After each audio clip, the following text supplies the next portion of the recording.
Hey, everybody, I'm Laura Ingraham. This is the Ingraham Angle tonight from Washington. Now, last night, we explained why Obama Intel czar Jim Clapper was so testy, gosh, he was angry, about Attorney General Bill Barr confirming that the Trump campaign had indeed been spied upon. Now, he wasn't the only one. And tonight is Jim Comey's turn in the barrel. Plus, the Democrats' congressional hearings this week were a farce from beginning to end. All the embarrassing moments, you know you missed them, and the hilarious clapbacks all coming up. And Raymond Arroyo is here. So what's behind Mayor Pete's religious war against Vice President Pence? Don't get it. And screwy Louis Farrakhan forgot what funeral he was attending. All that and more in a special holy edition of Friday Follies. But first, in our Ingraham Angle Week in Review, some stories you may have missed. Now, first, we hit immigration. Now, the left has a very interesting way of approaching this issue. It's not an emergency, is it, when 100,000 people are pouring across our southern border? But when it's reported that President Trump is considering busing illegal immigrant detainees to sanctuary cities, well, the Democrats totally freak out. The president upped the ante today. We can give them a lot. We can give them an unlimited supply.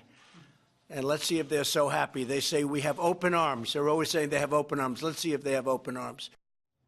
Well, now the president may have legal standing to make good on this threat. And look at how the Democrats are squirming now. Nancy Pelosi said, the extent of this administration's cynicism and cruelty cannot be overstated. But wait a second. Shouldn't she and her other California politicians, the ones who are all for open borders, shouldn't they be thrilled? They are the ones, after all, who have said this about sanctuary cities.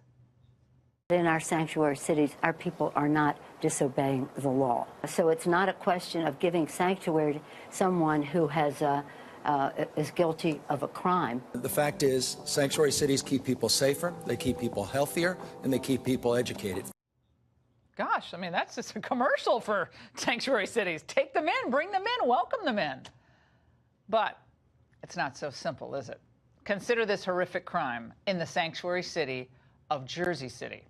An illegal alien is charged in the March 24th rape and murder of jogger Carolina Cano. Jorge Rios had been deported 2 times from the United States before returning illegally a 3rd time. Now, Cano worked as a nanny, and friends say she was an incredible woman of strong faith and a beautiful, giving heart. But the left doesn't even acknowledge these American tragedies. They're too busy trying to demonize Trump on this and score political points. Which brings us to our next story. This week, Democrats continued flailing in the wake of Bob Mueller's no collusion finding. Now, I think they're beyond desperate at this point to regain political footing after 2 years of leveling defamatory and false accusations against the president. Remember, he was basically spooning with Vladimir Putin before the election. But they've quickly found a new target, Attorney General Bill Barr.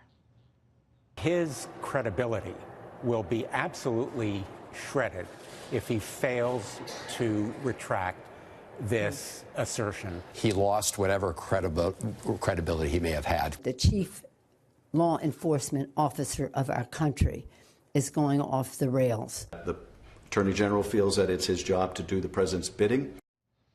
Now, watching Barr at the hearings this week flick off all of their insipid comments and inquiries one by one, I've got to say I watched every minute of all these hearings. And with Barr, it was better than anything on Netflix. The media, though, of course, joined the liberals' Barr crawl, looking for any buzz they could get. This guy's on a tightrope. On one side, he wants to lean one way to make sure Trump keeps him in the job, and the other way, don't look like an ass. You can almost see in his mind Barr going, okay, how do I answer this question so Trump doesn't tweet at me, so I keep my job, but still not make a jackass of myself for life. That's tough. You know what's tough? This obvious thought. Afraid to lose his job? You mean go back to a comfortable, no-stress retirement and enjoy his grandkids? Are you kidding me? Why would Bill Barr do something unethical today in order to save a job he already had 30 years ago? Newsflash, he doesn't need to build his resume, kids. Yet the moment that sent shivers down the spines of the former Obama deep staters was this one.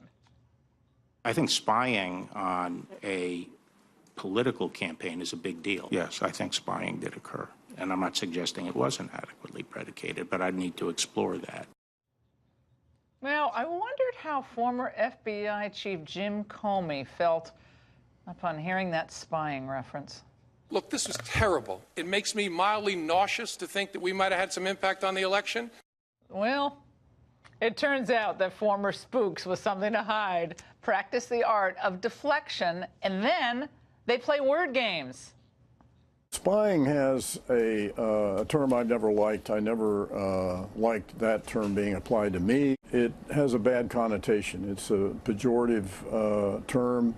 I really don't know what he's talking about when he talks about spying on the campaign. The FBI and the Department of Justice conduct court-ordered electronic surveillance.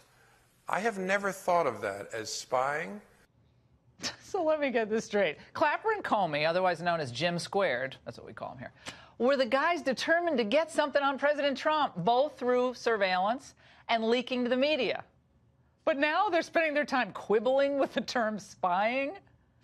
Now, this concern, which is all phony, over semantics, of course, it reeks of desperation. I think the real fear is that Attorney General Barr is extremely serious. He's very judicious, extremely professional, and he's on the case.